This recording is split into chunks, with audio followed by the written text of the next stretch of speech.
নমস্কার, আপনারা দেখছেন সংকেত মিডিয়া, সোজা কথা সহজভাবে।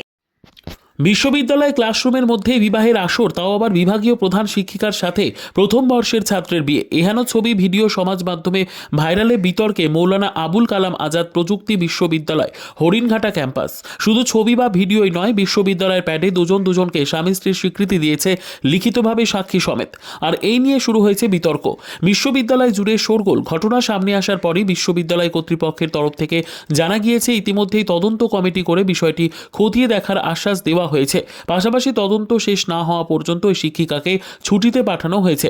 জানা যায়, দিন কয়েক আগে সোশ্যাল মিডিয়ায় এক শিক্ষিকা এবং এক ছাত্রের বিয়ে করার ছবি ভাইরাল হয়। দেখা যায় কলেজের মধ্যেই শিক্ষিকা ছাত্রকে বিবাহ করছে।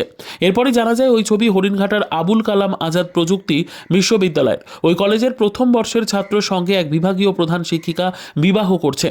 রীতিমতো হিন্দু মতে দুজনকে মালা পরাচ্ছে এবং তারা নিজেদের স্বামী স্ত্রী বলে দাবি করেছে। এরপরই সোশ্যাল মিডিয়ায় নিন্দার ঝড় উঠতেই ওই শিক্ষিকাকে বর্তমানে ছুটিতে পাঠানো হয়েছে। পাশাপাশি ওই ছাত্রকেও সাসপেন্ড করা হয়েছে বিশ্ববিদ্যালয়ের তরফ থেকে। যদিও এই বিষয়ে একাধিকবার যোগাযোগ করা হলেও বিশ্ববিদ্যালয়ের তরফে কোনো প্রতিক্রিয়া মেলেনি। ঘটনার পর যোগাযোগ করা সম্ভব হয়নি ওই ছাত্র এবং শিক্ষিকার সঙ্গেও। Subscribe our channel. Press the bell icon.